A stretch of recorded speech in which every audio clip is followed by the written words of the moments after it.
Check out this clip from Jehovah's Witnesses from the early 1970s. All the way back then, they believed the end would be here by 1975. Listen to this. Well, now, as Jehovah's Witnesses, as runners, even though some of us have become a little weary, it almost seems as though Jehovah has provided meat in due season, because he's held up before all of us a new goal, a new year, something to reach out for, and it just seems has given all of us so much more energy and power in this final burst of speed for the finish line. And that's the year 1975. As one brother put it, stay alive to 75. This was a position endorsed directly by the leadership of Jehovah's Witnesses for years and years. Stay alive to 75. It was their catchphrase. Well, eventually they went on to erase any mentions of 1975 from their books. Unfortunately for them, old copies were found in apostates' houses, people who had left the religion behind and were critical of it now. So they started telling their people to burn their old literature. Dead serious. So that stuff like this didn't leak out. Anyways, the reason I wanted to talk about it is because I got a voicemail from somebody that relates to all of this. So let's give this voicemail a listen, see what they had to say. Hi, this is Bethany from Cleveland, Ohio. I'm just wondering, I know that Jehovah's Witnesses have predicted that the world would end multiple times, I think like in the 1970s. And obviously it didn't. What do they do with those failed predictions? Love your show. I hope you answer this question. Thanks. Bye. Yeah, I appreciate the phone call. Really interesting question. 1975 was probably their most notorious because it was in reasonably modern times, right? Other predictions that they made were a long time ago, like in the 1800s, or 1913, 1914, 1919, 1922, and 25. They made a whole bunch in the early days. But there's really not much they can do to deny or excuse away their predictions from 1975. So now they tell their people to burn the literature, get rid of any mentions of anything older than a certain date. And if you need access to something that's old, you can access it on their Watchtower library online. They control production of all of their old stuff, and you don't need access to it. If you do need access to it, they will grant you access. That's kind of the idea. So yeah, it's really interesting to see them squirm when stuff like that releases. But I don't know. I think it's fascinating. Let me know what you think about it in the comments. Hi, Owen. I reside in PA, and I had learned that PA had subpoenaed the records of all of Jehovah's Witnesses congregations since 1987. Maybe that had to do something with one of the leaders stepping down. I'm not sure. Maybe you could look into it more and have say on it. Thanks. Bye.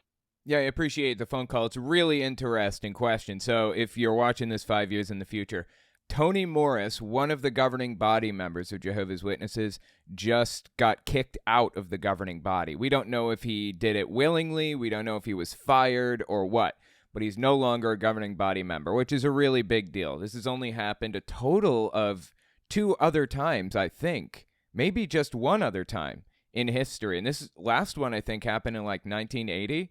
It's really, really big. It's a huge shakeup within Jehovah's Witnesses. So there's some speculation about why this happened, right? Like what led to him being removed from the governing body.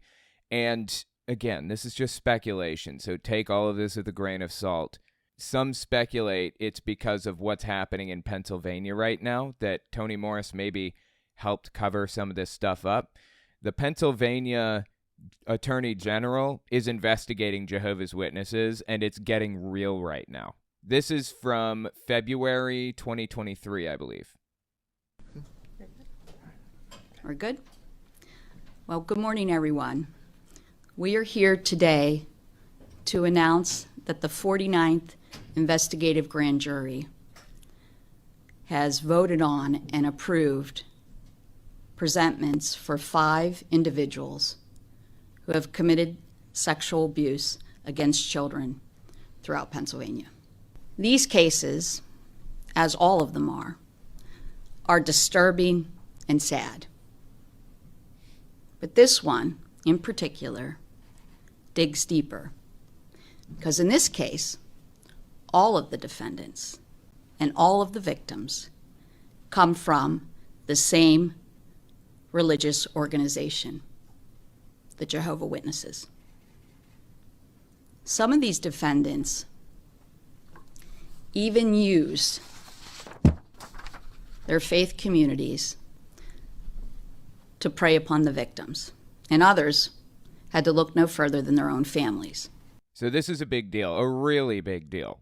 This is being talked about all over ex-Jehovah's Witness world right now.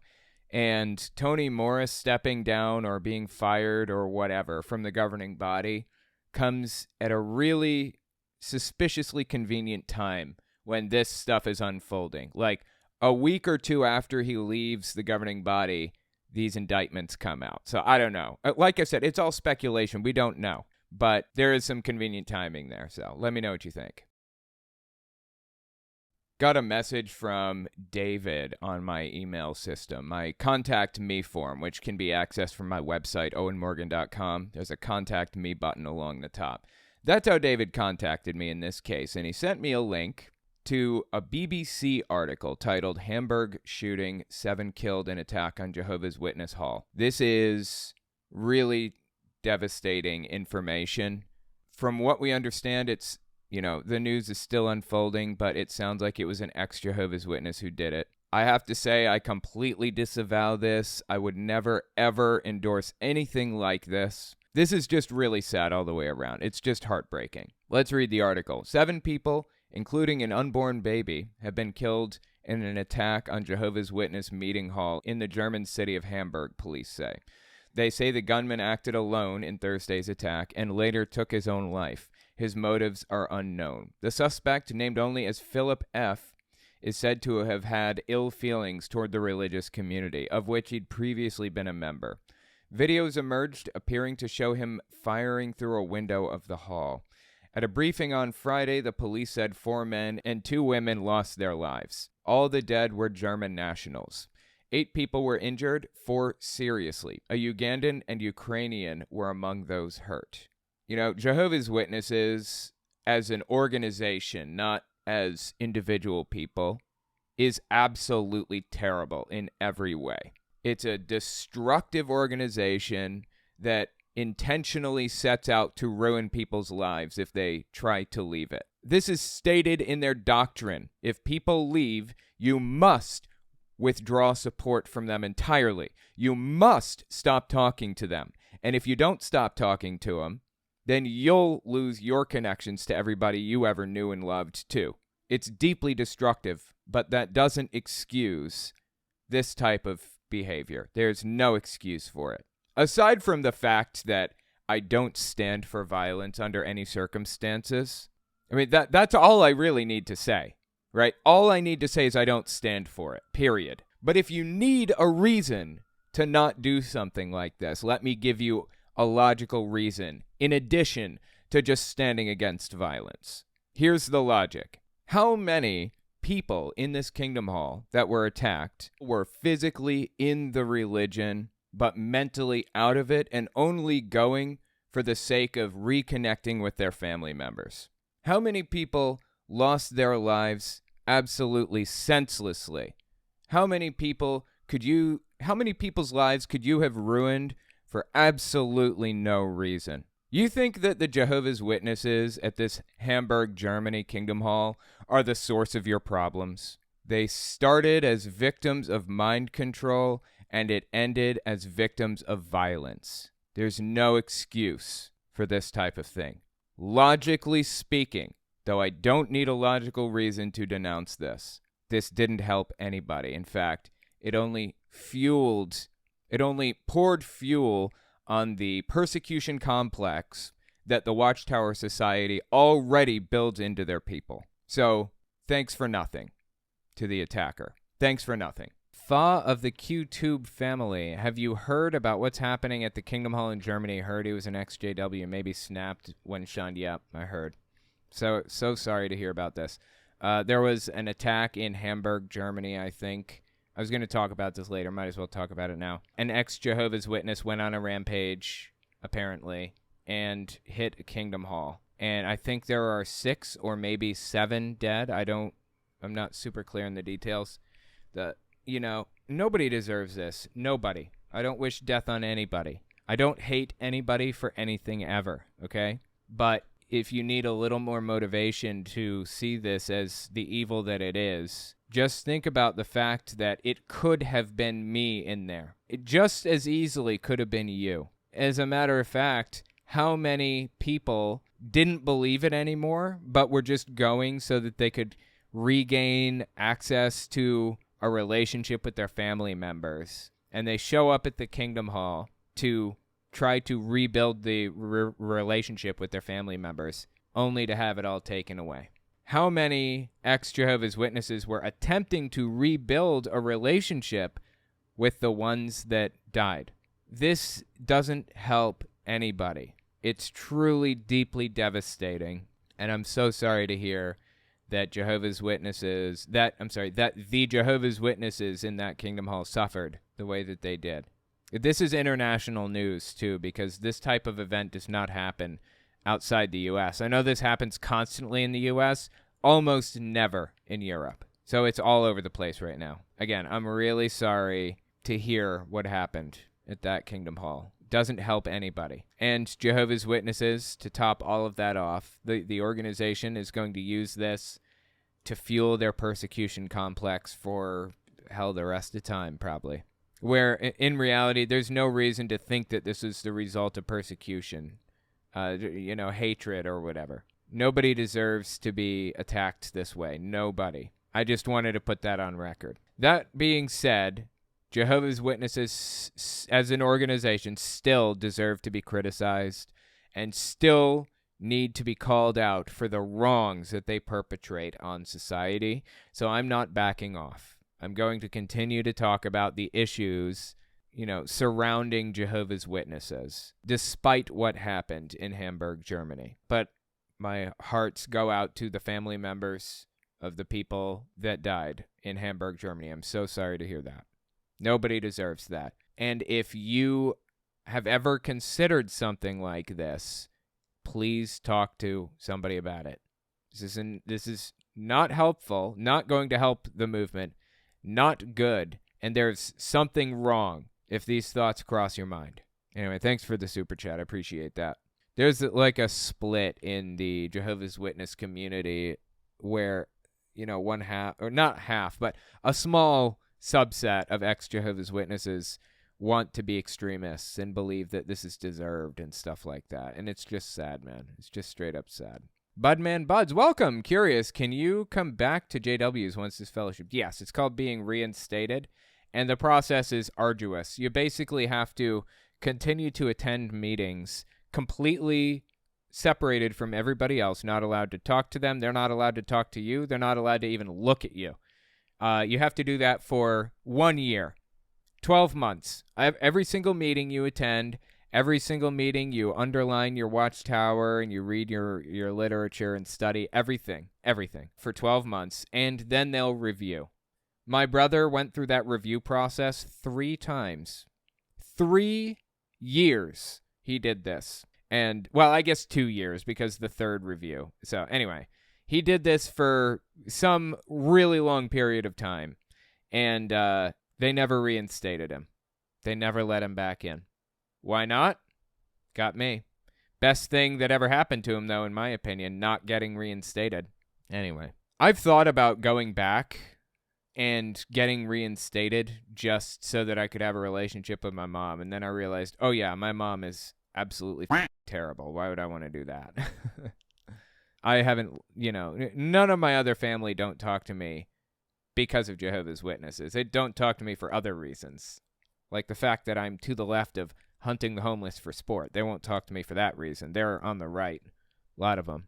My mother's counting down the hours right now, and I can't go see her. I can only do video calls. Losing family members sucks. Yep. That is really rough. I'm really sorry to hear that. That's how it is, right? Yeah, losing family sucks. I think it had been years since I'd seen Sue. I think it was years. I after everything that happened with West Virginia, I wasn't comfortable going out there. And, there are extremist Trumpist nutcases looking for me out there, waiting for me to show up, threatening to burn my house down and threatening me with guns and everything. It had been years since I'd seen her, but I did talk to her. And last time I talked to her, she told me she loved me, and I told her that too, so that's what really counts, right? She'll continue on in my memories forever. They say when somebody in your family dies, you should do one of two things, or both. You should find two ways to honor them. One physical way, one physical reminder of who they were.